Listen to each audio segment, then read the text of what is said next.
자, 네, 준비하시고 저희 풀이 같이 시작하도록 하겠습니다.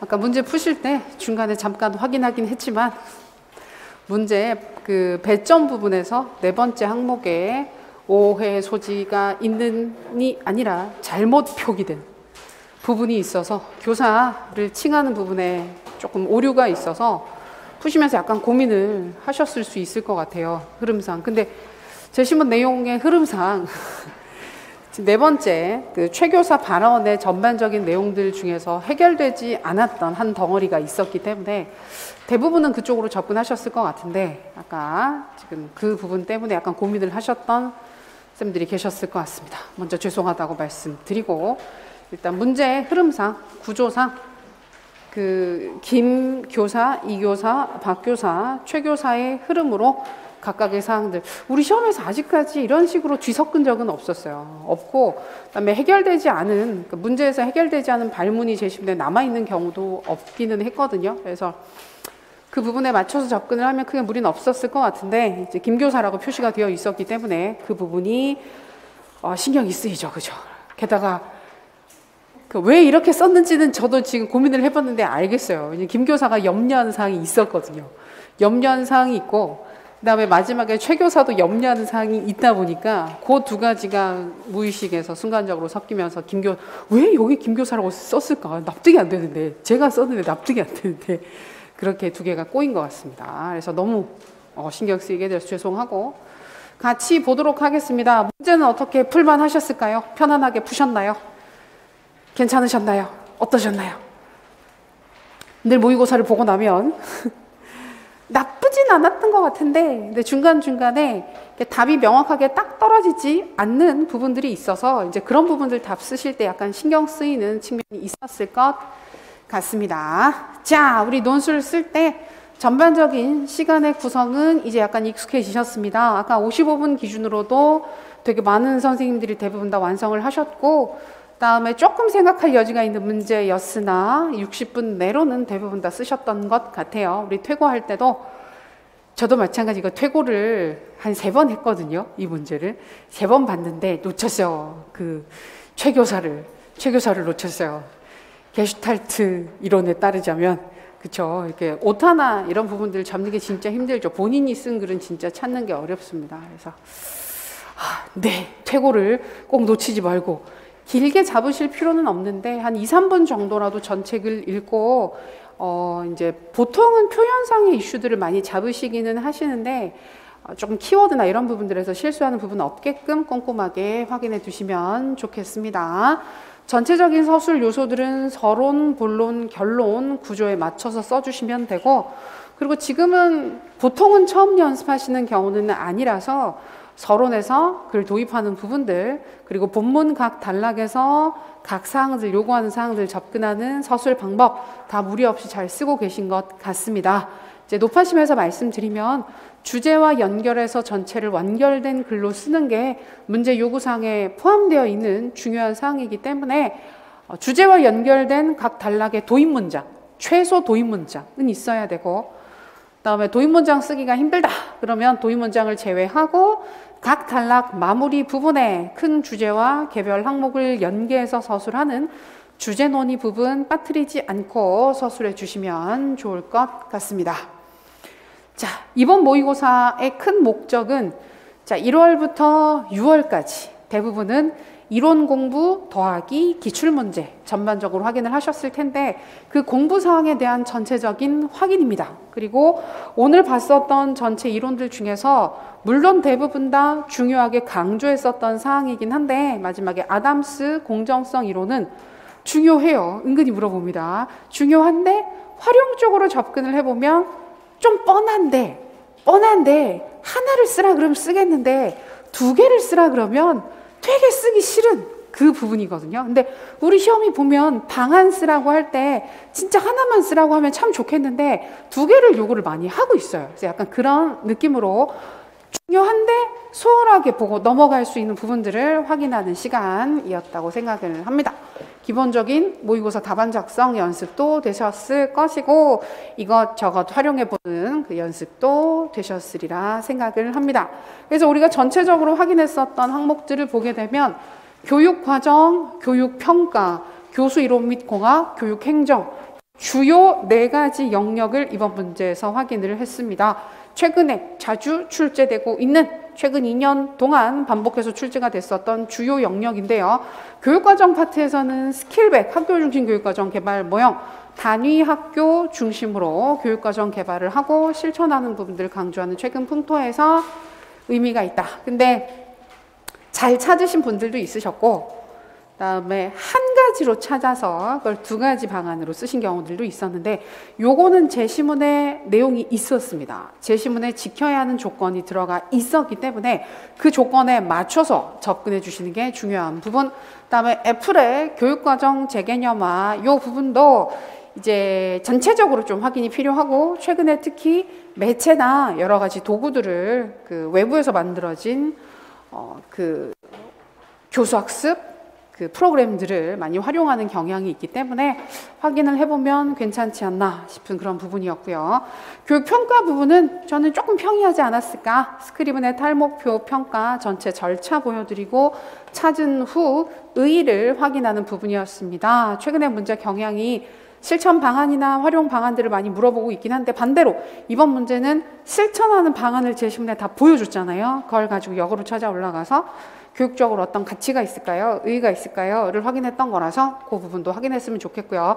탈목표 모형 자체가 출제 가능성이 꽤 있는 모형이라서 관심 있게 보시면 좋겠습니다.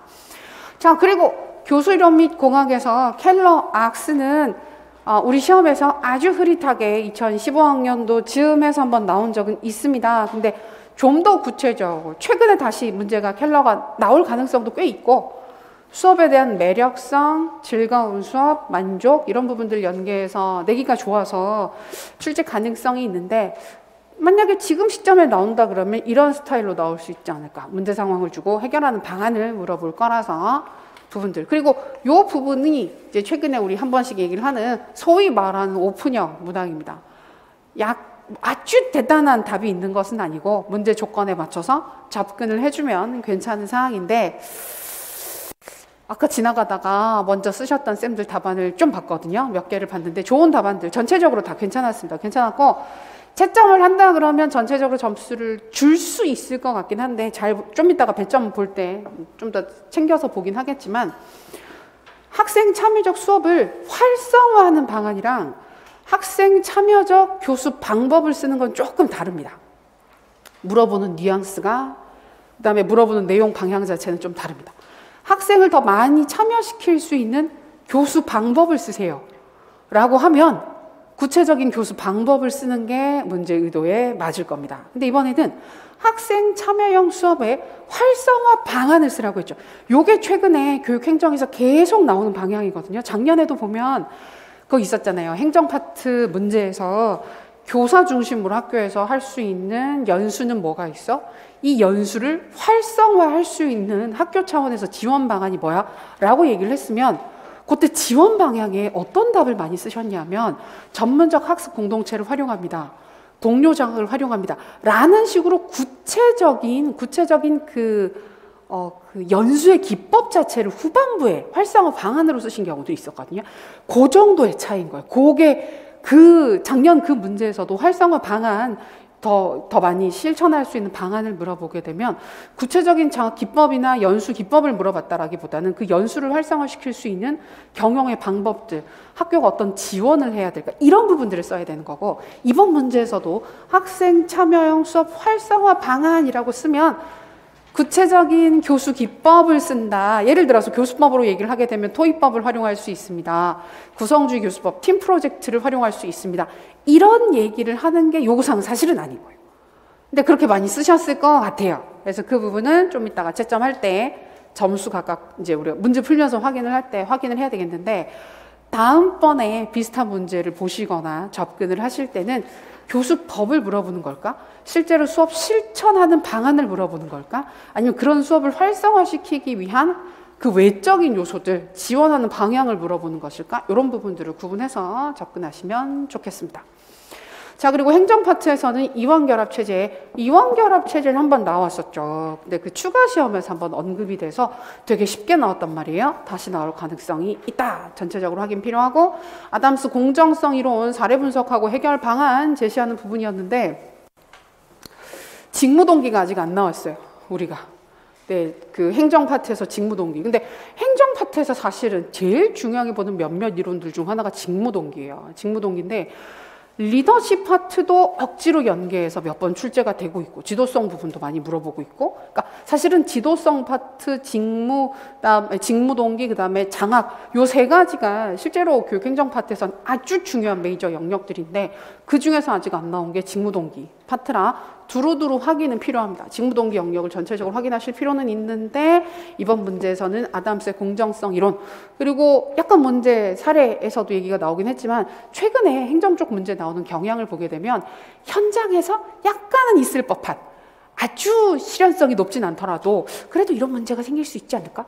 라는 배경으로 들어가게 되는데, 사실은 학교 현장에서 최근에 조금 있었던 일 중에 하나가 그 한 2, 3년, 2년 정도 저희가 그 코로나 때문에 온라인 수업 많이 했잖아요. 그러니까 초반에 그 온라인 수업을 실행할 수 있는 기술이 있는 선생님, 좀 준비가 되어 있는 선생님도 있고 그렇지 않은 선생님도 있었을 때 업무에 부하가 걸리는 정도가 사실은 꽤 차이가 많이 났던 거예요. 할 수 있는 분들한테 더 많이 집중되고, 근데 못하니까 어쩔 수 없는 부분들이 있긴 한데, 그럼 다른 업무 분장이나 이런 부분들도 좀 더 타당하다라고 느껴질 수 있게끔 분장이 되어야 하는데, 오히려 위계성이 좀 약한 조직이다 보니까 오히려 더 그런 표현이라든지 접근을 하기 어려운 측면도 있어서 사실 쌤들 대부분 고생하신 분들이 많죠. 그러면 이제 공정성 이론과 같은 이론으로 접근이 가능하다. 그래서 한 번 정도는 확인을 했으면 좋은 부분이라고 생각을 합니다. 그래서 요 네 가지 영역을 함께 확인을 해봤습니다. 출제 가능성은 우리가 보통 이거는 좀 이쪽 영역에서 많이 중요해요 라고 많이 얘기했던 부분들이라서 친숙하셨을 것 같은데, 쓸 때 어떻게 친숙하셨습니까? 쓸만하셨어요? 예, 제가 그쵸 반응을 갈고 하는데 잘 되지 않습니다. 표정이라도 더 잘 읽고 싶은데 잘 보이지 않습니다. 자, 문제 부분부터 같이 보도록 하겠습니다. 최근 변화하는 사회에 적극적으로 대처하기 위해서 미래사회에 걸맞은이 맞죠? 걸맞은 인재를 양성하는 교육에 대한 관심이 높다. 미래인재 육성 쪽 관심이 높습니다. 미래인재 육성 쪽. 그래서 다음은 땡땡 중학교에서 미래를 대비하는 인재 육성을 주제로 진행한 회의 장면의 일부다. 발췌한 회의 내용을 보고 제시된 주제를 중심으로 교육과정, 교육평가, 교수방법, 교육행정 네 가지 영역을 얘기를 해보자. 미래 대비 인재 교육 파트는 항상 중요했고 4차 산업혁명 언급이 된 시점부터 해서는 그 중요성이 좀 더 올라갔습니다. 중요하고 지금도 비슷하게 강조가 되고 있고, 그다음에 새 교육과정이 나오는 시점에는 항상 중요한 테마가 돼요. 우리가 보통 새 교육과정 나오면 인재상을 약간 새로 설정을 하는 경향이 있거든요. 그래서 별로 다르진 않더라도 큰 방향 자체는 비슷할 것 같긴 한데, 이제 그런 부분들과 연관시키기가 좋기 때문에 미래 대비 인재 주제 한번 확인해 보시면 좋을 것 같아요. 자, 그러면 우리 배점 부분 같이 보도록 하겠습니다.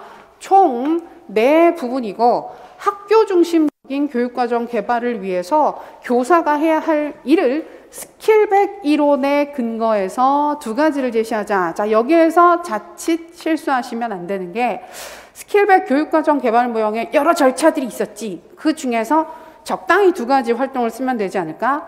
또는 스킬백 교육과정 개발 모형에서 제일 중요한 단계는 상황 분석 단계를 우리가 제일 중요하게 보고 있죠. 그래서 그 단계가 또 공교롭게도 두 가지의 활동으로 구분을 해서 상황 분석을 한다면 내적, 외적 요인을 구분해서 본단 말이에요. 그래서 그렇게 접근하면 되지 않을까라고 생각하시기가 되게 좋은데 아니었죠. 그게 아니고 제시문을 읽어보면 두 가지 단계가 보입니다. 그래서 그 각각의 단계들에서 구체적으로 어떤 활동을 해야 되는 것인지를 하나씩 쓰는 게 요구사항이었고요. 애플의 교육과정 재개념화 관점으로 볼 때 김교사가 주의해야 한다고 염려하는 것이 무엇인지 두 가지를 서술을 해보자. 하나는 쓰겠는데 또 두 가지 쓰라고 하니까 되게 쓰기 싫었던 그 부분이긴 합니다. 제시된 내용에 근거해서 얘기하는 거. 우리가 교육과정 재개념주의 얘기를 하면 크게 두 가지를 보죠. 파이나의 실존적 재개념주의랑 애플의 구조적 재개념주의를 보게 되는데 그 중에서 특히 ICT 활용, 컴퓨터 활용, 매체 활용, 그러니까 외부에서 만들어진 교육 프로그램들을 활용하는 것에 문제점을 되게 주의해서 경계하는 것이 애플의 접근이기 때문에 한 번 정도는 확인이 필요할 것 같아요. 그 부분 확인하는 사항. 그리고 두 번째, 이 교사가 활용하고자 하는 평가 모형의 명칭. 자, 이번 문제에서 명칭 하나 여쭤봤습니다. 그래서 고민을 많이 했어요. 다른 걸 뭘 좀 낼 수 있는 게 있을까 많이 고민을 해봤는데 이제 최근 경향 고려하면 이름 물어보는 게 잘 안 나오긴 하는데 한 2년 전, 3년 전까지만 해도 하나 정도씩은 물어봤기 때문에 확인을 해보자. 평가 모형, 명칭, 체크, 교육적 의의 두 가지 전체 절차가 모두 다 있었기 때문에 사실은 절차 내용을 읽으시면서 이러면 이런 점에서 좋지 않을까? 하지 못했던 이런 부분들도 평가할 수 있지 않을까? 이런 부분들을 유추해서 쓰시는 것도 가능한 사항이었습니다. 자, 그리고 박 교사가 학생의 동기를 높이기 위해서 실천할 수 있는 사항들을 켈러의 동기 설계 이론에 근거해서 두 가지를 제시를 해보자. 역시 이 부분도 조건이 있었죠.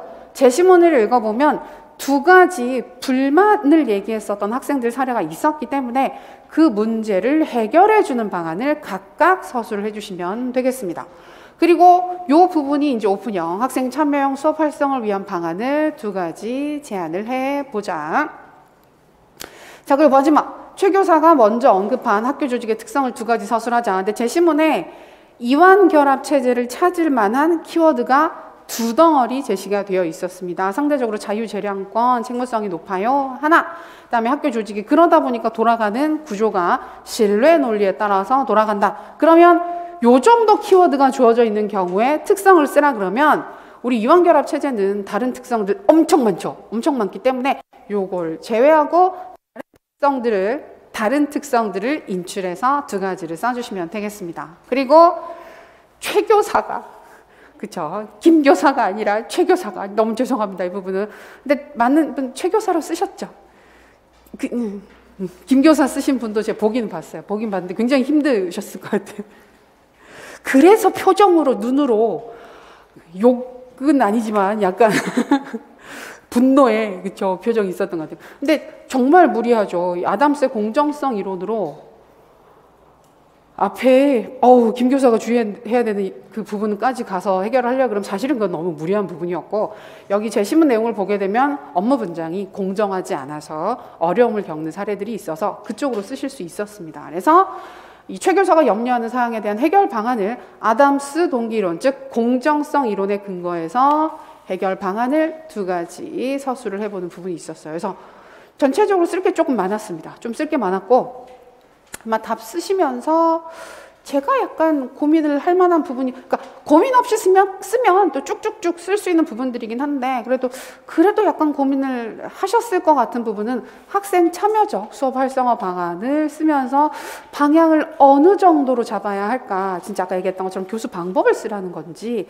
아니면 다른 외적인 부분들을 쓰라는 건지에 대한 고민을 하셨을 것 같고 마지막에 아담스 부분 활용을 하셨을 때 공정하게 업무를 분장하면 좋을 것 같아 까지는 쓰겠는데 두 번째 사항을 쓸 때 어떡하지? 보상을 더 기쁘게 해준다고 할까? 이런 부분들 가지고 고민을 조금 하셨을 것 같기는 해요. 그래서 조금 생각할 게 있는 느낌? 어렵지는 않은데 답을 쓰고 이제 집에 갔을 때 좀 찝찝한 이게 답일까? 어디까지 답으로 해줄까? 그런 느낌이 들 수 있는 문제가 아니었을까? 근데 우리 실제 시험 약간 그렇거든요. 요새 시험이 쓸 때는 알고 쓰는 느낌은 아닌데 뭐라도 쓸 수는 있고 근데 집에 가서 얘기를 들어보면 시험 봤던 사람들이 말이 다 다른 거예요. 얘기가 다 다르니까 괜찮은가 이런 느낌이 드는 시험인데 진짜 최근 경향성이 그러하기 때문에 맞춰서 한번 연습을 해봤습니다. 자, 그런 사항들을 염두에 두시고 이제 제시문 내용 같이 확인해 보도록 하겠습니다. 글씨가 조금 작아가지고 이걸로 보셔도 될 것 같고 우리 자료에 있는 사항들 같이 보시면서 편하게 확인하도록 할게요. 자, 김 교사가 초반에 교육 과정 파트 관련된 사항들 얘기를 해주고 있습니다. 저는 먼저 미래 사회에 필요한 인재 육성을 위한 교육 과정이 무엇인지에 대해 생각해 보았습니다. 교육 과정 파트. 최근 정보기술이나 AI 등에 대한 관심이 높아지고 있는데요. 그 새로 이렇게 요새 뭐 에듀테크 쪽 얘기하시는 분들 제일 좋아하는 게 AI죠. 이상하게 뭔가 새로운 모든 것들을 할 수 있을 것이라는 기대 이런 부분들이 있어서인지 AI 쪽 얘기를 되게 많이 하고 있긴 한데 아직 명확하게 뭐 개발된 사항들은 그렇게 많이 있지는 않아가지고 그냥 이런 부분들 관심 있구나 정도 받으시면 될 것 같아요. 미래를 이끌어갈 수 있는 디지털 역량이 높은 인재를 육성할 수 있는 교육 과정을 학교 수준에서도 개발할 수 있다고 봅니다. 자, 연계했고요. 먼저 상황 분석을 통해 오호 단계 명칭이 들어갔습니다. 애초에 상황 분석을 통해 각 학교에 맞는 디지털 인재 육성 교육 과정을 개발해야 할 것이고 그래서 요 한 부분이 끝났습니다. 그래서 전체 절차 중에서 제일 초반에 하게 되는 상황 분석을 통해 상황에 맞는 교육 과정을 개발한다. 그래서 상황 분석에서 뭘 하느냐는 거예요. 교사가 실제로 문제에서 물어보는 부분이 교사가 해야 될 일을 쓰라 그랬거든요. 그러면 상황 분석을 합니다. 이 수준이 아닌 거예요. 상황 분석을 하기 위해서 어떤 부분들을 어떻게 분석하는지에 대한 이야기를 하라는 게 요구사항이었던 것입니다. 하나. 그리고 그렇게 개발된 교육 과정을 바로 현장에 적용하기보다는 여러 측면을 먼저 살핀 후 실천을 해야 된다라는 부분에서 요 단계는 스킬백의 전체 절차 중 무슨 단계를 뜻한다? 해석과 실행 또는 판단과 실행이라고 하는 단계를 확인할 수 있습니다. 그래서 전체 절차 중 상황 분석 단계에서 해야 되는 활동들 하나 설명해 주시고 그다음에 판단 및 실행 단계에서 무엇을 위해서 어떤 활동들을 할 수 있는지를 얘기를 하라는 게 이 부분이었어요. 그러니까 약간 그죠? 최근 스타일, 최근 이렇게 교육과정에서 물어볼 법한 형태로 근데 우리가 아직 교육과정에서 모형이 안 나왔어요. 교육과정 개발 모형 쪽이 아직 안 나왔는데 안 나온 건 아니에요. 타일러를 계속 쪼개서 물어봤으니까. 개발 모형의 각 단계들을 다 쪼개서 물어봤으니까. 근데 타일러가 아주 크고 보편적인 교육과정 개발의 접근이라고 한다면 최근에 계속 얘기가 나오는 게 단위 학교 수준의 접근을 워낙 많이 언급을 하고 있어서 요거는 스킬백 한번 구체적으로 확인을 해봤습니다. 자, 한 덩어리 끝났고요. 스킬백 정리했고. 그리고 새로운 기술에 대한 관심을 가지다 보면 다양한 수업 매체를 활용하는 경우도 많아지는데요. 잘 만들어진 교육용 프로그램들을 사용하다 보면 좋은 점도 많지만 점차 수업 자료를 스스로 만드는 일이 귀찮게 여겨지고 이미 잘 만들어져 있는 자료들을 사용하는 것에 익숙해지는 것은 아닌가 하는 걱정도 하게 됩니다. 쌤들 교생 많이들 다녀오셨죠? 이 시점이 되면 교생 갔다가 와서 지금 모의고사 보러 오신 쌤들도 있으실 텐데 교생 수업을 몇 차시나 했는지는 뭐 다들 다르긴 하겠지만 처음에는 막 열심히 만들고 찾아와서 막 하고 하는데 몇 번 하다 보면 뒤지죠. 어딘가를 막 찾게 되죠. 뒤진다는 게 그런 뜻이 아니고 자료를 찾아서 뒤진다 그 뜻이었습니다. 막 이렇게 서치를 한단 말이에요. 그래서 하다가 잘 만들어진 자료들을 보면 너무 고맙고 어디 찾아가서 커피라도 한 잔 사주고 싶어. 그래서 자료 가지고 와서 쓰게 되지 않아요? 다 만드셨어요? 전부 다? 예. 너무 제가 불성실했던 과거의 자신의 모습을 떠올렸던 것 같습니다. 그래서 저 교생할 때 그때만 해도 되게 옛날이기 때문에 진짜 옛날이거든요. 엄청 옛날이어서 몇 년 전인지 얘기를 하고 싶지 않습니다. 그래서 그 교생 나갔었을 때 저희는 수업이 그렇게 많지는 않았어요. 선생님들이 믿지 않고 수업을 얼마 시키지 않았는데 그 당시에만 해도 ICT 활용력이 아주 초반이었기 때문에 PPT를 쓰면 애들이 막 미쳤어요. PPT 이러면서 막 그 화면에 나오면 되게 좋아해가지고 근데 그거 만드는 게 또 쉽지가 않은 거예요. 그러면 각 교육청에서 되게 잘하시는 선생님들이 몇 개 올려두신 거에서 막 찾아가지고 다운받아가지고 그때는 막 자료도 되게 막 많이 돌아다니고 그랬던 시절이거든요. 지금처럼 잘 만들어진 플래시나 이런 게 있는 건 또 아니었었기 때문에 그래서 받아서 쓰면서 와 너무 좋다 이러면서 계속 이렇게 찾아와서 썼던 기억이 있단 말이에요. 근데 그래서 그런 생각을 하면서 애플 선생님이 걱정했던 게 바로 이런 부분들이 아닐까. 스스로 만들지 않고 점차 남들이 만든 자료에 의존하게 되고 그다음에 틀린 내용이 있는 것 같지만 됐어 이게 맞겠지 뭐 이런 느낌으로 따라가게 되는 전문성이 떨어지게 되는 문제점들을 지적할 수 있지 않을까 생각을 했는데 쌤들은 다 스스로 잘 만드셨다고 하니 죄송하고요. 근데 지금 학교에 가시게 되면 그 단위 학교별로 계약해서 쓰고 있는 다양한 그 소스의 원천들이 되게 많이 있죠. 그래서 그런 데서 많이 자료를 가지고 오실 텐데 그 부분을 이제 지적을 하는 겁니다. 익숙해져서 귀찮아, 만들기 싫어. 그래서 기술의 발전이 좋은 부분도 있지만 교사 입장에서 주의해야 될 측면들도 있을 것입니다. 그래서 내가 자료를 만들지 않고 남이 만들거나 또는 전문적 제작자들이 만든 교육용 소프트웨어, 교육용 프로그램들을 활용하게 됐을 때 교사 입장에서는 어떤 문제를 겪게 될까요를 두 가지를 얘기를 하는 거였죠. 근데 이 부분은 사실은 우리가 교육과정 재개념주의 공부할 때 이론 공부할 때도 확인했었던 사항들이기 때문에 그거 가지고 활용해서 쓰실 수 있겠습니다. 자, 교육과정 부분. 자, 두 번째 이교사, 미래 인재 육성을 위해서 새로운 교육과정이나 교육 프로그램을 활용하게 될 것인데요. 더 나은 교육을 제공하기 위해서 이런 교육과정과 교육 프로그램에 대한 평가에도 관심을 가져야 할 것입니다. 약간씩 도입 문장을 드렸습니다. 그래서 단락 시작하실 때 이거 활용해서 쓰셨어도 편하고 쓰기 싫으면 주제 논의만 하셨어도 괜찮죠. 얼마 전 연수에서 소개받은 교육평가 모형이 기억나는데요. 근데 이름은 기억 안 나셨나 봐요. 그래서 이름 얘기 안 해주고 절차만 쭉. 보통은 이름이 기억이 날 텐데 절차를 아주 길게 잘 설명을 해주셨습니다.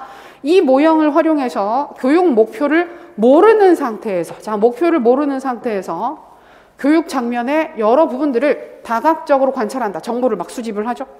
그리고 목표에 근거해서 성과를 분석한다. 1차적 산출물들을 1차적 성과를 분석하는 단계가 들어가고 이어서 의도하지 않았던 부수적 효과, 그러니까 목표 외에 다른 교육적 가치를 가지는 측면들은 없는지 확인을 하고 그 이후 또 중요한 키워드, 교육 프로그램과 관련되는 이해 당사자들.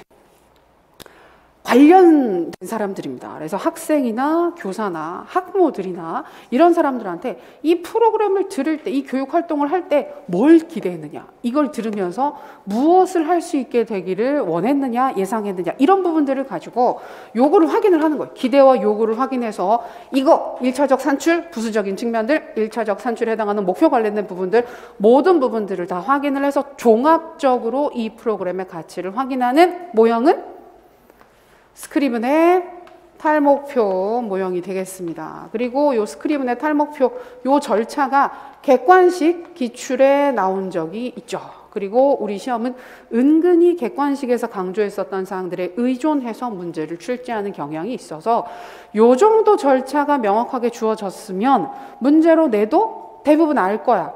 이 부분에 대해서는 확인을 할 수 있을 거야 라고 기대를 하고 문제를 낼 수 있습니다. 그래서 스크린의 탈목표 평가를 확인을 했습니다. 탈목표 평가의 교육적 의 부분은 중요하게 많이 보는 부분들이고 지금처럼 조금 성격이 다르긴 하지만 과정 중심 평가에서 우리 형성 평가 되게 중요하게 보잖아요. 그리고 일단은 지금 과정 중심 평가를 많이 강조하는 상황에서 뭐 수행평가라든지 형성평가를 강조하고 있는 상황에서 이 스크리븐의 탈목표 평가는 사실은 형성평가와 관련해서 중간중간에 확인을 하는 측면들도 같이 들어가 있기 때문에 연계해서 물어볼 법한 사항이다. 그래서 스크리븐 모형까지 확인을 했습니다. 찾는 건 크게 어렵지 않으셨죠? 전체적으로. 네, 계속 강요하고 있어요. 어렵지 않으셨죠? 쓸만하셨죠? 괜찮았죠? 이런 식으로 계속 설명하고 있는데 선생님들 약간 기력이 떨어지시죠. 이제 이 시간이 되니까 약간 졸리기도 하고 시간대 자체가 모의고사 또 보고 나면 되게 좀 기운이 떨어지잖아요. 그리고 오전에 볼 때랑 오후에 볼 때랑 되게 느낌이 다르거든요. 그래서 오늘 수업 다 듣고 또 공부하시고 이렇게 쓰시고 나시게 되면 많이 피곤하실 텐데 예, 견딥시다. 예. 견디면서 잘할 수 있습니다. 우리 앞으로도 견딜 일들이 훨씬 더 많아지고 있기 때문에. 자, 세 번째 단락 박교사 얘기 볼게요. 미래인재 육성을 위해서는 수업에도 변화가 필요합니다. 먼저 학생들의 동기를 높이는 수업 전략을 활용해서 더 즐거운 수업 경험을 제공할 수 있습니다. 동기를 높이는 수업 전략이라고 하면 우리 다른 거 공부한 거 없어요. 사실은 이번 문제에서 켈러라고 이름을 주긴 했는데 켈러라고 얘기를 안 해도 우리는 동기 설계하는 교수 방법은 켈러밖에 몰라요. 켈러 악스 이론만 알고 있죠. 지난 학기 수업에 대한 피드백을 보니 첫 번째, 수업이 너무 단조롭고 변화가 없어서 지루하다. 아, 이렇게까지 너무 직설적이지 않습니까? 저 쓰면서도 이런 말이 있으면 쌤 되게 상처받지 않을까? 너무 지루하고 단조로워요. 이렇게 말투가 너무 격렬한데 지루하고 단조롭다라고 해서 요 평 하나, 그리고 수업 내용이 내 삶에 어떤 의미가 있는지 모르겠다라는 평을 한 학생들이 좀 있었습니다. 자, 요 부분을 악스 이론에 근거를 해서 개선할 수 있는 방안, 수업 설계 방안을 얘기를 하자고 했는데 ARCS의 요소로 각각의 사항들을 연관 지을 수 있는지 찾아보도록 하겠습니다. A는 뭐죠? 주의, 집중. R은 관련성. C, 자신감. S, 만족감. 해서 큰 덩어리부터 확인을 하고 그 세부 사항 중에 관련되는 사항들이 있는지 세부 전략으로 접근을 해주시면 좋을 것 같은데, 자, 먼저 수업이 너무 단조롭고 변화가 없어서 지루하다. 너무 재미없고 지루하고 단조로워요 라고 하게 되면 ARCS 중에서 뭐랑 제일 관련이 될까?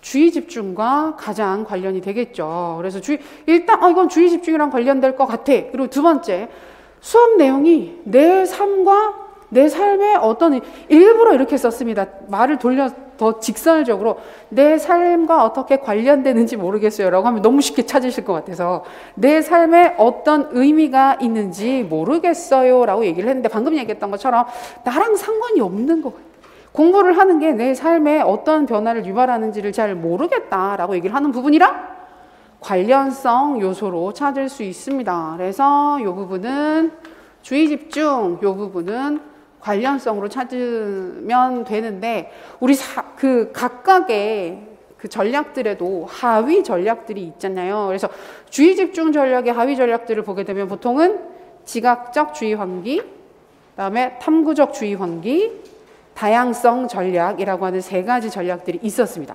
그랬을 때 너무 단조롭고 변화가 없어서 지루하다라고 하면 뭘 가지고 접근하면 제일 편하게 답을 쓸 수 있을까요? 다양성이 제일 편해요. 수업이 너무 수업 방식에 변화가 없고 단조롭다라고 했으니까 변화를 줄게, 다양한 교수 방법들을 섞어서 쓸게, 이런저런 활동들을 중간중간에 바꿔서 할 수 있게끔 해줄게. 그럼 변화가 많고 단조롭지 않잖아요. 그래서 다양성 전략으로 접근하는 게 가장 답을 쓰기가 좋고, 그것 말고도 지각적 주의 환기도 활용할 수 있습니다. 시청각적 자극이 될 만한 자료들을 주는 것이기 때문에 집중하기 쉽고 단조롭지 않고 좀 덜 지루하게 느껴질 수 있으니까요. 제일 좋은 건 다양성, 그 다음에 지각적 주의 환기 활용할 수 있어요. 탐구적 주의 환기는 쓸 수 없을까? 쓸 수 있습니다. 그래서 탐구적 주의 환기도 호기심을 유발한다든지 더 적극적으로 참여를 해서 흥미를 유발하는 활동이기 때문에 비록 가는 길이 약간 힘들긴 하죠. 답을 그걸 가지고 타당화를 하려면 조금 힘들긴 하지만 쓸 수는 있다. A면. 자, 관련성, 하위 전략들 우리 얘기를 하게 되면 많이 얘기를 하는 게 목적 지향성 전략, 그 다음에 친밀성 전략, 그리고 필요나 동기와의 부합 전략, 요 세 가지를 주로 언급을 하게 되는데, 제일 잘 관련될 수 있는 건 여기는 두 가지가 돼요. 목적 지향성 얘기를 해줘서 이걸 하고 나서 실용적인 가치, 이걸 하고 났을 때 나한테 무슨 의미가 있는지를 명확하게 알려주는 것도 괜찮고, 그 다음에 친밀성, 나랑 친근한 학생들 개개인에게 의미 있고 관련되는 사례들이나 내용들이나 이런 부분들을 보여줌으로써 삶과의 연계를 좀 드러나게 해주는 것도 방법이 될 수 있습니다.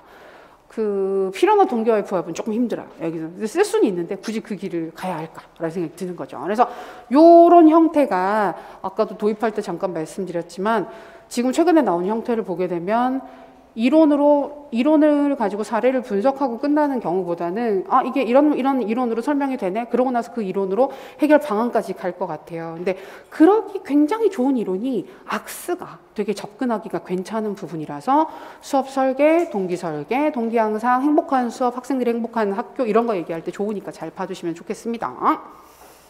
자, 그래서 저는 저는 이번 학기부터 이런 부분을 개선해서 학생들의 동기를 높이기 위해서 노력을 하고 있습니다 라고 얘기를 해서, 이 선생님이 동기를 높이기 위해서 쓸 수 있는 전략을 얘기를 하라 그러면 이 부분을 개선하겠다라는 얘기가 있었으니까 이걸로 얘기를 해주셔야 합니다. 자, 그리고 미래 인재에 필요한 여러 역량들을 살펴보면 학생 참여적 수업을 하는 것이 여러모로 도움이 될 것 같은데요. 어떤 노력을 해야 할지 함께 고민해 보면 좋겠습니다. 교사가 어떤 노력을 해야 할지 고민을 하겠대요. 어떤 교수법을 써야 할지, 어떤 방법으로 수업을 해야 될지 라고 얘기를 했으면 강의법, 중에서 교수 방법들 중에서 찾아서 얘기를 해주는 게 가장 좋았을 것 같은데 여기에서 어떤 노력을 해야 될까? 학생 참여 수업을 향상시키기 더 잘 하기 위해서 어떤 노력사항이 있을까라고 얘기를 하고 있기 때문에 구체적인 교수 방법보다는 그걸 지원하는 방안들을 얘기를 해주시는 게 방향이 좀 더 맞았을 것이다. 네, 이렇게 확인을 했어요. 자, 그리고 이어서 마지막 최교사입니다. 여러 선생님들의 말씀을 듣고 보니 교사들이 해야 할 일이 뭐든 상관없을 것 같네요. 참으로 다양하고 또 많은 것 같습니다. 대부분의 선생님들이 이런 변화에 부응하기 위해서 열심히 노력하고 계시지만 학교라는 조직이 구성원의 자유재량권, 자기결정권 높게 인정되고 신뢰 논리에 따라 운영이 되고 있다 보니 교사 하나하나의 업무 상황을 엄밀하게 관리하기 어려운 측면이 있습니다. 라는 얘기. 자, 이 부분에서 학교 조직의 특성을 찾는다 그러면 이완 조직 또는 이완 결합 체제, 느슨하게 결합된 조직을 찾을 수 있죠. 그래서 아까 말씀드렸던 것처럼 특징 2가지 쓰라 그랬는데 이건 진짜 주기 어려울 것 같다. 높은 자유재량권이 인정된다. 자기 결정권이 높다라고 쓰게 되면 사실 그건 조금 그렇죠. 틀린 얘기는 아닌데 그건 조금 아쉬운 측면이죠. 이름을 쓰라고 한 것도 아니었었기 때문에 이완결합체제라고 이름을 찾아서 쓰라고 한 것도 아니었었기 때문에 찾아서 다른 사항들 얘기해 주시면 좋을 것 같고요. 근데 실제로 이완결합체제가 이런 특성을 가지죠. 그래서 개개인의 그 수업에 대해서 관리자들이 다 확인을 할 수가 없기 때문에 믿고 맡긴단 말이에요. 믿고 맡기고 그다음에 남들도 열심히 일하는 사람들 입장에서도 남들도 나처럼 열심히 하겠지 라고 생각을 하면서 전체 조직이 적당히 전문적으로 잘 돌아가고 있는 상태가 되는 거예요. 그러다 보니 자신의 노력에 비해서 정당한 대우를 받고 있지 못하다고 느끼거나 업무 자체가 엄밀하게 관리가 되지 못하기 때문에 혼자서 너무 많은 업무 부담을 지고 있다고 느끼는 선생님도 계실 것입니다. 그래서 이렇게 변화되는 상황에서 변화에 부응하기 위해서 각자 열심히 노력을 하다 보니까 일부 선생님들한테 부담이 가는 경우들이 있다. 그래서 정당한 대우를 받고 있지 못하다라고 느끼는 거. 요 부분을, 그러니까 내가 노력한 만큼 성과를 얻지 못하고 있어. 근데 그냥 노력한 만큼 내가 대우를 못 받는다라고 느끼는 경우는 잘 없어요. 노력한 만큼 대우를 못 받는다고 느끼려면 뭐가 있어야 되느냐 하면 비교 대상이 있어야 돼요. 보통은. 그래서 이게 공정성 이론 같은 경우에는 되게 중요하게 보는 포인트 중에 하나가 뭘 기준으로 판단을 해? 남들과의 비교예요. 나랑 비슷한 일을 하는 사람들이 얼마나 보상을 받고 있는지 그 기준에 근거해서 내가 비슷하게 보상을 받으면 정당해 라고 느끼고 그러지 못하면 불공정하다고 느끼면서 이제 긴장이 발생하는 거거든요. 근데 여기에서 정당한 대우를 받고 있지 못한다. 그리고 혼자서 너무 많은 업무 부담을 지고 있다라고 느끼는 선생님들도 계실 것이다. 공정성이 지금 깨진 상태가 지금 보이고 있습니다. 미래 인재 육성을 위해 신경 쓰고 노력해야 될 사항들이 더 많아진다면 이러한 긴장을 경험하고 고민하는 선생님들도 늘어날 수 있을 것인데요. 학교 경영, 이거는 진짜 경영 차원에서 해결을 해야 돼요. 교사 혼자 해결할 수는 없습니다. 교사가 이런 긴장을 경험하면서 그 공정성이 없다라고 느끼면 개별 교사가 이걸 해결할 수 있는 방법은 학교를 나가는 것밖에 없어요. 이렇게 불공정한 일을 내가 계속 할 수 없어. 이러면서 나가는 수밖에 없는 거라서 경영 차원에서 지원을 해야 할 것인데 어떤 노력이 필요할 것이냐를 우리가 아담스 공정성 이론에 따라서 찾아서 답을 정리해 보면 되겠습니다. 네, 제시문 분석을 해봤는데 이렇게 놓고 보니까 보이는 부분들도 있고 활용해서 쓸 수 있는 부분들도 있고 전체적으로 나쁘지 않게 잘 쓰신 것 같아요. 자, 문제 분석했고 이제 받으신 자료들 중에서 관련 자료 부분이 있습니다.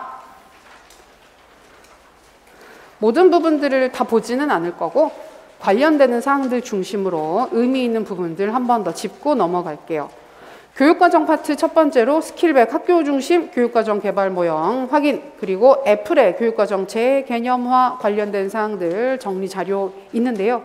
아까도 강조했지만 스킬백의 학교 중심 교육과정 개발 모형은 언제 나와도 한 번은 나올 수 있지 않을까. 그리고 뭐가 나온다면 상황 분석 쪽 확실히 물어볼 가능성이 높습니다. 그래서 이거 많이 쓰셨는데 외적, 내적, 요인 각각의 사항들 사례 잘 분석해 주시면 좋겠고 전체 절차도 혹시 모르니 기억을 해 두십시오. 교육과정은 아직 절차 물어본 적은 없었기 때문에 상황 분석을 하고 그에 근거해서 목표 설정을 하고 그 다음에 프로그램을 구성한다.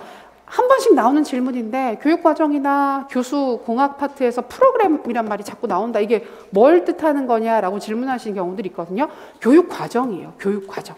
교육과정이란 말 대신에 교육 프로그램. 우리가 한 학기짜리 교육 프로그램, 1년짜리 교육 프로그램 다 그런 부분들을 프로그램이라고 부르거든요. 그래서 교육과정이다라고 이해해 주시면 무리가 없겠습니다. 만들고 그다음에 이번 문제에서 확인을 했었던 판단과 실행이라고 하는 단계가 있습니다. 해석과 실행이라고 하기도 하고 판단과 실행이라고 하기도 하는데 이게 사실은 객관식 때도 이 전체 절차 중에서 상황 분석이랑 판단과 실행 쪽을 잘 물어봤거든요. 왜냐하면 요 두 단계가 학교 중심적인 교육과정 개발이기 때문에 강조될 수 있는 사항이라 그렇습니다. 국가 수준에서 아주 표준적인 교육과정을 개발하는 타일러의 모형을 생각을 해보면 판단과 실행이라고 할 만한 부분이 진짜 없어요. 왜냐하면 만들고 나면 만들어진 모형 자체가 되게 잘 만들어진 교육 프로그램 자체가 전문가들이 잘 만든 프로그램이기 때문에 이건 그냥 학교에서 실천하세요. 실천하는 부분에 대한 고려가 진짜 없거든요. 진짜 없는데 이건 학교에서 만들어서 실천을 하려고 보니까 아는 거예요. 현장에서 그 교사로서 일을 해보고 국가에서 만든 새 교육과정, 예를 들어서 2015 개정교육과정이 내려왔다. 실천하는 과정에서 이거 어떻게 하라는 얘기야. 원칙은 있는데 우리 학교에서 하려고 봤더니 상황이 잘 안 맞는데 할 수 있는 여건이 안 되는데 이걸 어떻게 실천해야 되는 거지? 라는 고민들을 현장에서 쌤들이 진짜 많이 하는 거예요. 그래서 항상 새 교육과정 나오고 나면 계속 나오는 게 지금처럼 이제 2022 개정 나오면 똑같은 얘기가 나올 텐데 현장에 적용할 수 있는 방법을 구체적으로 알려줬으면 좋겠어요. 그리고 현장에 실천을 하려고 봤더니 걸리는 문제점들이 너무 많더라. 그걸 어떻게든 해결해 주고 새 교육과정을 실천해야 될 것 같아. 이런 얘기를 되게 많이 한단 말이에요. 그래서 그렇게 딱 걸리게 되는 부분 중에 하나가 판단과 실행입니다. 그래서 만든 교육과정을 바로 실행하는 것이 아니라 이걸 실행할 때 어떤 부분들이 걸릴까? 문제는 뭘까? 제대로 되지 않는 부분들은 뭘까? 혹시 이걸 실천하기 전에 반드시 해결해야만 하는 조건들은 어떤 것들이 있을까를 미리 예측을 해보고 수정을 하고 해결을 한 다음에 실행을 하세요. 그래서 해석과 실행 또는 판단 및 실행이라고 하는 거거든요. 그래서 그 부분을 잘 판단해 두시면 좋겠습니다. 상황 분석 역시 학교 상황에 맞는 교육과정 개발해야 되는 것이기 때문에 외적, 내적 조건들을 확인을 한다. 마지막에 이제 그 판단과 실행을 하고 나서는 모니터링, 피드백, 평가, 재구성을 하게 되는 것이죠. 오히려 마지막 단계는 이름이 거창해서 그렇지 기존에 했었던 평가랑 큰 차이가 없습니다.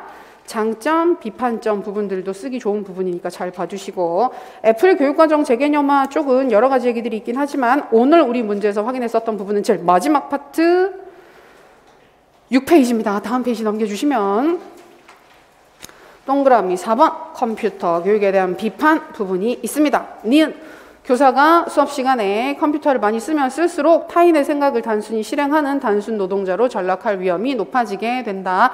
그 교수 전문가로서 수업을 하는 역할을 하는 게 아니라 약간 앵무새처럼 남이 만든 프로그램을 그대로 활용해서 읽고 있는, 전달하고 있는 역할을 하게 될 위험이 있다. 그리고 남이 만든 자료를 쓰면 쓸수록 수업 자료를 만드는 과정에서 분리돼서 전문성이 떨어지게 되는 탈전문화 현상이 나타나게 되더라. 그리고 이 얘기를 애플이 실제로 썼던 그 내용, 발췌한 부분들을 보면 요거는 그 조금 한번 확인해 두시면 좋을 것 같아요. 자, 애플 입장에서 내 주장의 핵심은 내가 내 말을 듣는 모든 사람들을 신러다이트로 만들어서, 우리 러다이트 운동은 처음에 왜 공장에 기계 들어왔을 때 노동자들이 일자리 없어진다고 기계 다 부수고 다녔던 거, 그거 얘기하는 거잖아요. 그러니까 우리가 내 자리를 지키기 위해서 교육용 프로그램들을 다 없애버리자 이런 얘기를 하자는 게 아니다. 새로운 테크놀로지는 우리 곁에 존재하고 결코 사라지지 않을 것이다. 그렇죠. 이게 86년도 글인데 사라지지 않았죠. 컴퓨터는 더 깊숙이, 정보통신 매체들은 더 많이 침투를 했습니다. 교육자로서 우리의 임무는, 자, 여기가 중요합니다. 그것이 교실에 들어올 때 기술들이, 새로운 기술들이, 자, 지금 우리 에듀테크 얘기 많이 얘기를 하는데 그 맥락이랑도 잘 붙습니다. 그래서 지금 이거 얘기한 거예요. 창의 미래 인재 얘기를 하면 최근에 에듀테크 쪽 작년 시험에서도 공학에서 관련되는 테크놀로지는 뭐가 있을까? 기술들 같이 얘기해봐. 이런 식으로 문제를 물어봤는데 되게 적극적으로 활용을 하자고 얘기를 한단 말이에요. 이제 그랬을 때 논리가 중요하다. 그런 기술들이 교실에 들어올 때 어떤 힘을 가진 집단이 그들의 이미지에 따라 우리들의 주된 교육의 목적을 재정의한 결과로 들어오는 것이 아니라, 그러니까 교육적인 가치를 가진 집단들, 학교나 교육 전문가들의 논리에 의해서가 아니라 다른 어떤 이익을 가진 정치, 경제적인 목적을 가진 사람들이 그 부분을 활용하게 둬서는 안 된다는 것입니다. 그래서 정치적으로, 경제적으로, 교육적으로 현명한 이유를 가지고 들어오도록 하는 것이다. 그러니까 필요해서 쓰는 건 괜찮다는 거예요. 기술들이 정말 교육적으로 가치가 있어서 쓰는 거는 그걸 누가 뭐라고 하느냐. 근데 그러지 않고 다른 목적으로 들어오는 경우들이 있으니까 그걸 경계하라고 얘기를 해요. 근데 이건 진짜 그래요. 진짜 그런 일들이 있어서 저도 비슷한 연구 사례를 연구에 참여해서 진행했던 적이 있는데 이거 되게 옛날 얘기라서 뭐 해도 되겠죠. 해도 될 것 같기도 한데 IPTV 쌤들 다 보시죠. 집에서 보시는 거 IPTV잖아요. 근데 그게 보급된 지 그렇게 오래되지 않았습니다. 한 10년 남짓? 그 전에 없었어요. 쌤들 다 유선 보고 계셨어요. 잘 기억이 안 나시겠지만 그렇게 원하는 시점에 바로바로 VOD를 바로 구매해서 볼 수 있는 환경이 잘 구축되지 않았었어요. 없었어요. 인터넷 홈페이지에 들어가가지고 나 이 프로그램 보고 싶으면 KBS에 들어가가지고 돈 내고 사서 보고 그랬단 말이에요. 진짜. 근데 IPTV가 들어온 지 그렇게 오래 안 됐거든요. 근데 IPTV가 우리나라에 처음에 이렇게 딱 그 보급되는 시점에 이 연구를 실제로 했어요. 뭘 했냐면 IPTV를 전국에 있는 학교들에 보급을 하면 이 IPTV를 어디에다 활용할 수 있을까? 어떤 부분들을 교육적으로 활용해서 교육적인 효과를 얻을 수 있을까라고 하는 연구들을 참여했던 적이 있었거든요. 자, 이 연구의 펀딩은 누가 했을까요? 이 연구의 돈은 누가 댔을까요? IPTV 업체요. 당연한 얘기예요. IPTV 업체가 이 연구에 돈을 댑니다. 그럼 연구 보고서의 결과는 어떻게 나올까? 이렇게 활용하시고요. 이렇게 활용하시고요. 이렇게 하면 교육적으로 되게 좋은 부분들이 있어요. 라고 정리가 될 수밖에 없어요. 실제로 되게 많이 그렇게 이게 그 사례만 그런 게 아니라 되게 많은 그 연구들에서 매체를 처음 쓰게 되면 그런 식으로 활용을 하게 된단 말이에요. 근데 그걸 경계하는 겁니다. 애플 같은 경우. 그래서 그게 나쁘다는 얘기도 아니고 그런 연구를 하는 게 나쁜 것도 아니고 그런 매체를 쓰는 게 나쁜 것도 아닌데 우리가 이런 새로운 기술들, 테크놀로지, AI를 쓰건 아니면 다른 여러 가지 뭐 그 최근에 많이 얘기하는 메이커 스페이스를 쓰건 VR을 쓰건 가끔 보면 그런 새로운 기구들을 쓰기 위해서 교수법을 새로 개발하는 경우도 있어요. 근데 그건 좀 이상하지 않느냐라는 얘기를 하는 거예요. 그게 썼을 때 교육적인 가치가 있어서 매체를 활용하는 건 의미가 있지만 그러지 않고 단지 기술을 활용하기 위해서 그런 것들을 활용한다면 좀 타당하지 않다. 그래서 그 부분을 애플이 얘기를 해주고 있습니다. 한 번 더 체크하시면 되겠고 그 다음에 이어지는 건 스크리븐의 탈목표 평가 모형입니다. 그러면 이 스크리븐의 탈목표 평가 쪽 얘기는 절차 부분 오늘 문제에서도 확인을 했고요. 그리고 동그라미 5번에 보시면 스크리븐의 평가 논리라고 해서 외제적 준거, 내재적 준거 두 가지 모두 다 쓰자라는 얘기고요. 형성평가, 총합평가 그 이전에 스크리븐 이전에는 총합평가밖에 없었단 말이에요. 그래서 형성, 총합평가를 다 같이 쓰자. 그다음에 목표의 질 자체에 대한 평가 접근의 중요성, 비교평가와 비비교평가, 비비교평가가 그 이전의 평가 방식입니다. 두 가지를 모두 다 썼으면 좋겠어. 탈목표, 목표 중심적인 평가 모두 다 쓰자. 그래서 평가 절차도 이번 문제에서 확인했던 절차 확인할 수 있어요. 의 부분은 이번 문제에서 물어봤었죠. 그래서 목표 외에 다른 부분들도 확인할 수 있다. 1번, 2번은 비슷한 얘기입니다. 1번, 2번은 비슷한 얘기고 보다 넓은 부분들을 평가할 수 있어요. 그리고 얘기하기 좋은 거 3번에 있는 목표 자체에 대한 평가를 해서 이게 진짜 가치 있는 활동을 한 것인지 그렇지 않은지를 확인하게 해준다. 같이 확인해 두시면 좋겠습니다. 그리고 이어지는 게 악스인데 이번 문제에서는 주의 집중과 관련성 부분을 물어봤는데 제일 물어보기 좋은 게 이 두 가지이긴 합니다. A와 R, 주의 집중 관련성을 물어보기 좋으니까 잘 체크해 두시고 우리 하위 전략까지 기억합니다. 가끔 이거 외워야 되느냐 많이 질문 주시는데 켈러가 제시한 구조이기 때문에 원래 만든 학자가 제시한 부분들까지는 봐주는 게 좋아요. 그래서 전체 세부 구조까지도 확인을 하십시오. 그리고 이어지는 게 학생 참여적 수업인데 우리 3, 4월 달에 현장 활용형 자료를 봤을 때 있었던 자료입니다. 3, 4월 강의 들었던 쌤들 기억이 잘 안 나시죠? 처음 보는 것 같죠? 예, 그러실 것 같아서 7, 8월에 또 볼 거예요. 우리가 이걸 그대로 보는 건 아니고 관련해서 활용할 만한 부분들 다시 한 번 더 연습해서 보기는 할 예정입니다. 그래서 학생 참여적 수업은 되게 많이 강조하는 포인트고 학생들을 더 많이 참여시키는 방법이 뭘까? 구체적인 방법으로 쌤들이 많이 쓰셨던 협동학습, 팀 프로젝트, 토론 토의법 그다음에 또 뭐 있을까? 구성주의 교수 방법에서 뭐 PBL을 집단적으로 해요 하는 거 다 괜찮아요. 다 괜찮아요. 근데 구성주의 교수 방법 중에서 같이 활동하는 걸 별로 안 강조하는 교수 방법이 몇 개가 있어요. 그 중에 하나가 인지적 유연성. 같이 할 수는 있지만 별로 강조하지 않는다. 자원 기반 학습도 의외로 팀 활동 그렇게 강조하지 않습니다. 생각보다는 그렇게 강조하지 않습니다. 그다음에 인지적 도제도 팀 활동 그렇게 강조하진 않거든요. 그래서 구성주의 교수 방법 중에서 뭘 활용한다 그러면 눈에 띄게 뭔가 집단적으로 같이 할 수 있는 것 같은 걸 얘기해 주시면 되는데 그런 방법들을 교수 방법으로 쓰시는 거 다 괜찮아요. 다 괜찮은데 이번 문제에서 추가로 봤던 부분들은 조금 다르다. 그래서 이번 문제에서 9페이지 오른쪽에 보시면 학생 참여형 수업의 활성화 조건과 학생 참여형 수업의 질 제고, 질적 수준을 높이기 위해서 교사가 무엇을 해야 하는지 정리가 되어 있습니다. 이 부분을 쓰라고 한 거예요. 어떻게 하면 더 많이 활성화시킬까? 더 나은 교육을 제공할 수 있을까? 근데 활용해서 쓰기 좋은 부분들이니까 한 두세 가지는 보시고 편한 걸로 기억을 해두셨으면 좋겠습니다. 자, 활성화 조건 쪽 보게 되면 주체, 자신이 수업의 주체라는 학생의 인식이 필요하다. 알려줘야겠죠. 수업 구성과 간 상호작용이 많은 게 좋다. 이건 많이 쓰셨을 것 같습니다. 개방적이고 민주적인 수업 분위기. 이거는 왠지 쓸 거 없으면 써지지 않을까요? 민주적인 교실 풍토. 그다음에 도전을 격려하고 실패가 두렵지 않은 수업 분위기. 요거 좋습니다. 실패를 두려워하지 않는 분위기.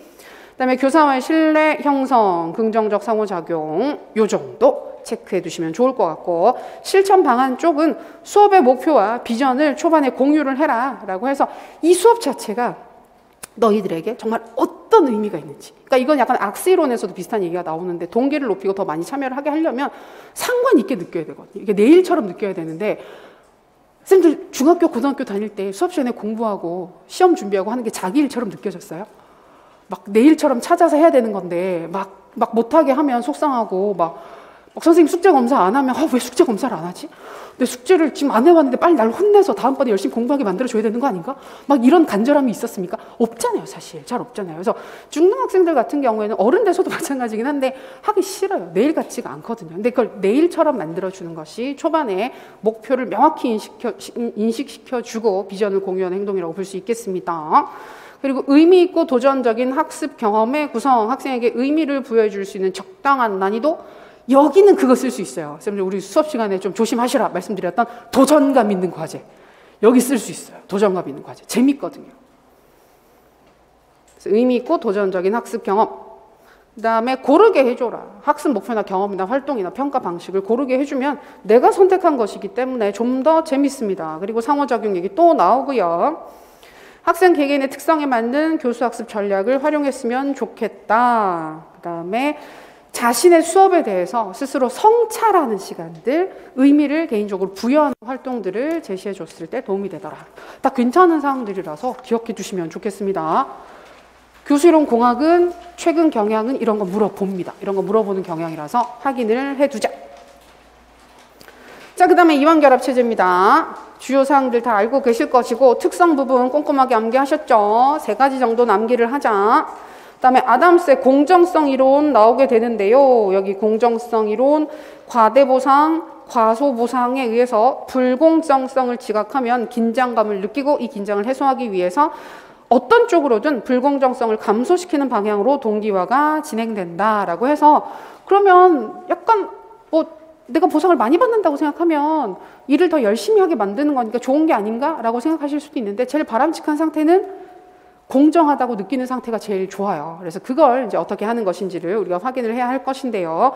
불공정성 감소 행동 부분은 읽어보십시오. 참고하시면 됩니다. 재미는 있는데 확인하시면 될 것 같고, 우리 요 시사점이 오늘 문제에서 확인했었던 해결 방안입니다.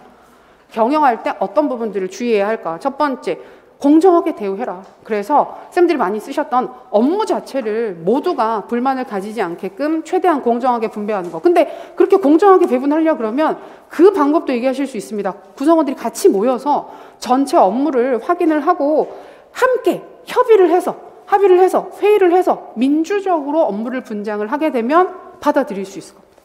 그래서 그런 활동까지 얘기를 해주시는 것도 괜찮다. 그리고 두 번째 것은 국가적 차원의 정책적 배려인데 이건 다른 직종과 비교를 했을 때 문제거든요. 근데 이번 문제는 다른 직종과의 비교가 아니라 학교 조직 내에서 다른 교사들과의 비교 때문에 고민을 하는 것이었기 때문에 이건 조금 적합하진 않아요. 이 사례를 가지고 얘기를 하는 건 적합하지 않고 세 번째 걸 얘기하기 좋습니다. 이거 잘 봐두세요. 학교 경영자가 교사의 동기에 미치는 지각의 중요성을 고려해서 무슨 말이냐 하면 공정하다라고 느끼거나 공정하지 못하다고 느낄 때 이게 객관적 지표가 있는 게 아니라는 거예요. 똑같은 보상을 받고 똑같은 일을 하는데도 어떤 사람은 공정하다고 느끼고 어떤 사람은 불공정하다고 느낄 수 있어요. 그러니까 받아들이는 지각이 다 다르다. 근데 결국 그 지각에 긍정적인 영향을 주는 것은 학교 분위기예요. 학교 분위기고 내가 존중받고 있어. 내가 구성원으로서 다른 교사들한테 받아들여지고 있고 우리 교장, 교감 선생님이 나를 무시하지 않고 존중해주고 있어. 이런 인식을 가지게 되면 그 어떤 보상을 받더라도 또는 어떤 업무 분장을 받더라도 뭐 좀 납득할 수 있어 라고 받아들이게 되는 반면 그러지 않으면 공정하게 업무를 분담받았는데 요만큼 차이만 있어도 어떻게 나한테 이럴 수가 있어. 나만 너무 억울하게 지금 부당한 일을 하고 있어 라고 느낄 수가 있다는 거예요. 그래서 그것 때문에 건설적인 조직 풍토나 조직 문화를 구축해야 된다. 서로가 모두 함께 허심탄회하게 얘기를 나눌 수 있고 문제를 같이 해결할 수 있는 긍정적인 학교 경영 풍토의 구성이 중요하다. 이쪽으로 얘기해 주시기 좋습니다. 좋아요. 근데 이거는 얘기가 좀 나올 수도 있을 것 같아요. 그러니까 예전에는 학교 조직이 되게 공정했을까? 과거에는 훨씬 더 공정하고 지금은 덜 공정해서 이 부분 때문에 관심이 생길까요? 문화 자체가 다른 거죠. 얘기했던 것처럼 과거에는 좀 덜 공정한 부분들이 있다 손 치더라도 뭐 그냥 다 그렇지 뭐 세상이 다 그렇지 뭐 이렇게 받아들이는 사람들이 좀 더 많았다고 한다면 최근에는 그렇지가 않죠. 그래서 그 조직 내 갈등 문제나 교사들 사이의 갈등 문제 특히 많이 얘기를 하는 게 되게 뭐라 해야 되지? 경력이 오래된 연배가 많으신 교사분들하고 초임으로 들어가는 젊은 선생님들하고 사이에 인식의 차이, 조직을 대하는 인식의 차이 이런 부분들 많이 지적을 하고 있어서 공정성 이론 그런 맥락에서 언급될 가능성이 있을 것 같아요. 자, 그런 주요 사항들 보시면서 자 이제 쓰신 답안 자료를 꺼내 놓으시고 같이 확인을 하면서 체크를 해보도록 하겠습니다. 자, 서로는 늘 그렇듯 제시된 주제, 논의의 필요성을 얘기를 해주고 이 주제를 중심으로 요런 부분들을 얘기하겠습니다 라고 형식적으로 서술해 주시면 되겠습니다. 서론 안 쓰신 쌤 없으시죠? 안 썼으면 1점 빼세요. 서론 안 쓰면 1점 빠집니다. 보통은. 서론에 틀린 내용이 있어도 빠지진 않아요. 빠지진 않고 형식적으로 갖춰주면 점수는 준다. 자, 첫 번째 단락 도입 문장 참고하시고 학교 중심적 교육과정 개발을 위해서 교사가 해야 될 일 2가지. 먼저 상황 분석을 해야 되는 걸 쓰셔야 돼요. 근데 상황 분석을 합니다는 부적절하다. 왜냐하면 제 시문에도 있었단 말이에요. 상황 분석한다 그랬잖아요. 그럼 상황 분석을 할 때 뭘 하는지. 그래서 뭐 간단하게 쓰면 학교 관련된 외적 요인과 내적 요인으로 구분해서 상황을 분석합니다 라고 해주셔도 괜찮고 그 정도만 돼도 줄 수 있고 이걸 좀 더 세부적으로 구체화시켜서 학교의 외적 요인에 해당하는 미래 인재상의 변화, 가르쳐야 할 역량의 변화 등을 분석하고 내적 요인에 해당하는 우리 학교 학생들의 적성이나 능력, 학교의 시설 등을 분석합니다. 이에 맞는 교육과정을 개발합니다. 라고 얘기를 해주면 1점이 되겠습니다. 이 부분. 내적 1점, 외적 1점 안 돼요. 그건 안 되고 그렇게 쓰셨으면 1점만 들어갑니다. 자, 두 번째 부분은 이제 판단과 실행, 해석과 실행 부분인데 여기는 제시문에 명칭이 없었고 이걸 풀어서 쓰면 그게 무리가 없는 부분이라서 요 단계를 찾으셨으면 어지간하면 점수를 줄 수 있습니다. 새로 개발된 교육과정을 실행했을 때 발생할 수 있는 사항이나 문제나 이런 부분들을 예측한다, 개선이나 미리 준비해야 될 사항들이 있다면 대비를 해야 한다, 문제, 예측, 개선, 준비, 대비 이런 키워드로 서술해 주시면 좋겠습니다. 새로운 교육과정의 실천과 관련되는 문제를 해결하고 새로운 교육과정을 실행했으면 좋겠어요 라고 하면 1점을 줄 수 있습니다. 그래서 어지간하면 판단과 실행을 찾으셨다면 점수를 주세요. 자, 이어지는 부분. 김 교사가 주의해야 한다고 염려하는 거 두 가지 쓰라고 했는데, 먼저 첫 번째, 타인의 생각을 전달하는 단순 노동자가 될 위험이 있다. 또는 이 흐름상 교육적으로 바람직하지 않은 내용이나 뭐 정치적 의도나 경제적 목적을 가지고 어떤 내용들이, 어떤 활동들이, 어떤 매체가 교육 프로그램에 들어와 있을 때 그런 부분들을 제대로 파악하지 못할 수 있다라는 부분들, 또는 교육에 방금 얘기했던 것처럼 어떤 정치적이거나 경제적 의도를 가진 내용들이 들어올 수 있고 포함될 수 있다. 이런 식으로 얘기를 해주셔도 괜찮습니다. 그 부분들 하나. 그리고 교사 전문성 떨어지는 거. 교사 전문성이 떨어져서 전체적으로 교수 전반의 질적 수준이 떨어질 위험이 있다라고 얘기를 해주는 것도 일점으로 볼 수 있어요. 그래서 이 부분은 저는 채점을 할 때 어떻게 하셨으면 점수를 주셨으면 좋겠냐 하면, 두 개처럼 쓰셨으면, 이런 방향으로 쓰셨으면 내용이 좀 비슷해 보이더라도 점수를 줄 수 있지 않을까. 이 부분은 그렇게 생각을 합니다. 다 잘 쓰셨나요? 이렇게 쓰셨죠? 괜찮죠? 예. 주제 논의한 부분 참고하시면 되겠습니다. 학교 상황에 맞는 교육과정 개발로 학생과 사회 모두의 필요에 맞는 교육을 제공하자고 노력하고, 다양한 기술을 활용하는 교육과정 운영에서도 교사가 책임을 다하는 태도를 가진다면 미래 사회의 필요에 부합하는 인재를 육성할 수 있을 것이다 라고 주제 논의했습니다. 주제 논의 많이들 어려워하시는데 모의고사 볼 때마다 예시 개요나 예시 답안으로 서술한 사례들 드리잖아요. 근데 이거 보는 게 제일 좋아요. 이거 읽어보시면서 별거 아니네, 이렇게 연계해서 쓰면 되네 하시면서 연습하시면 진짜 별거 아니에요. 우리 시험에서 나오는 주제들은 잘 엮이는 주제들을 줍니다. 편하게 엮일 수 있는 주제들을 주기 때문에 그 부분들 편하게 쓰시면 좋겠다. 자, 두 번째 부분, 평가 모형 명칭 쓰라 그랬죠. 탈목표 평가라고 쓰셔도 괜찮습니다. 또는 탈목표 모형도 괜찮습니다. 스크립은 얘기해 주시면 제일 좋고, 스크립은 얘기 없이 탈목표만 얘기를 해 주셔도 점수 주실 수 있어요. 스크립은의 판단 모형도 괜찮아요. 교육적 의의 두 가지 쓰는 거, 여기 보면 목표 외, 그러니까 그걸 많이 쓰죠. 목표 외 다른 부분들도 평가할 수 있다. 오케이, 그것도 괜찮아요. 근데 결국 그것 자체가 무슨 얘기냐면 넓은 차원의 평가, 보다 종합적이고 다양한 측면을 평가할 수 있어요. 종합적 가치를 판단할 수 있어요. 두 가지 같은 얘기들이죠. 그리고 마지막에 목표 자체에 대한 평가를 통해서 더 타당한 목표, 더 교육적으로 의미 있는 것들을 선택하게끔 해줍니다. 또 괜찮습니다. 주제 논의는 참고하십시오. 다음에 악스 넘어갑니다. 세 번째 단락. 이번 문제 배점은 4점, 3점, 4점, 4점이었어요. 배점 부분. 우리는 시험 성격 자체가 점수를 약간 부여하는 느낌보다는 빼는 느낌에 가깝거든요. 전체 점수에서 빼는 느낌에 가까우니까 그대로 채점하시면 되겠습니다. 자, 악스 이론에 근거한 박 교사의 동기 향상 방안 두 가지는, 자, 큰 조건 지켜야 하는 건 하나, 주의 집중 증진 전략. 주의 집중이라는 얘기가 반드시 있어야 1점. 그 다음에 관련성과 관련된 설명이 반드시 들어가야 합니다. 근데 진짜 이름을 안 쓸 수도 있어요. 주의 집중이나 관련성 얘기를 전혀 언급하지 않고 단조로운 수업 진행 방식을 바꾸어서 하나의 수업 중 여러 가지 방식의 수업 교수 방법을 다채롭게 활용하여 학생들의 흥미를, 동기를 높일 수 있다. 줄 수 있다고 생각해요. 저는 그렇게 쓰셨으면 점수를 줄 수 있다고 생각을 하긴 하는데 좋은 서술 방식은 아닙니다. 우리 시험에서 채점자가 불안해하지 않고 편안하게 점수를 줄 수 있는 답은 아니에요. 그 답 자체는. 근데 조건에는 부합을 하는 건 맞아요. 그래서 우리가 답을 쓸 때는 최대한, 자, 수업이 너무 단조롭고 변화가 없어서 지루하다라는 평을 하는 학생을 도와주기 위해서는 악스 이론에 주의 집중 증진 전략을 활용할 수 있다.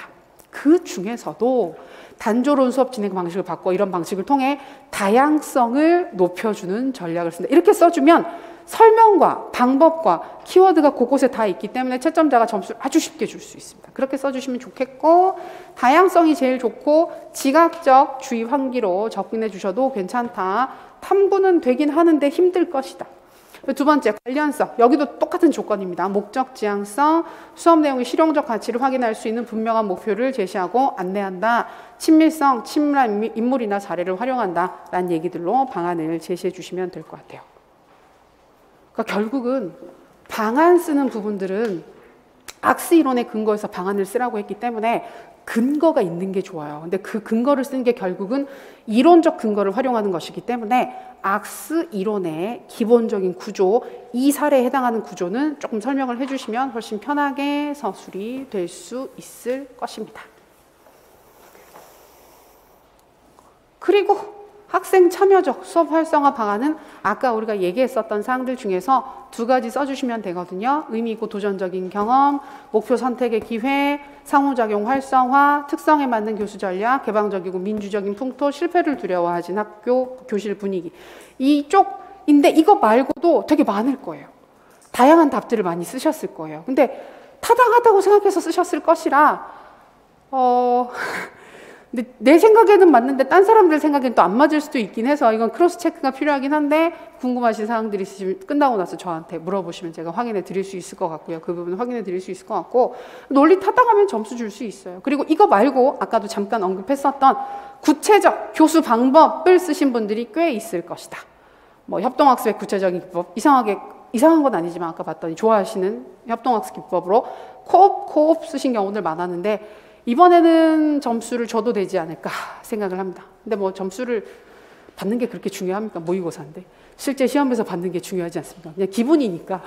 기분의 문제니까 점수는 주시는데 다음에 쓸 때 교수법을 쓰라고 한 거야? 교수 방법을 쓰라고 한 거야? 아니면 그걸 활성화시키는 방안을 물어본 거야? 를 판단하셔서 맞는 답을 써주시면 좋겠습니다. 주제 논의 부분 참고하시면 되겠고요. 자, 마지막. 여기도 4점짜리죠. 이완결합체제 찾는 거. 근데 명칭 안 써도 됐어요. 명칭. 맞아. 앞에 그거 있었죠. 그 명칭 쓰라고 하는 게 딱 하나 우리 스크리븐에 탈목표 평가 있었잖아요. 아까 질문 주신 쌤도 있으셨는데 만약에 진짜 이름을 못 썼으면 어떡하냐. 뒤에 나온 내용들은 다 맞았는데 명칭을 못 썼으면 상관없습니다. 지금 최근에 출제 그 채점 경향을 보면 얘랑 얘는 따로 채점이에요. 따로 채점해서 이걸 못 써도 이게 맞으면 점수 받는 거고 원래는 그러면 안 되는데 이걸 틀려도 그러니까 못 쓰는 거랑 틀리는 거랑 다르거든요.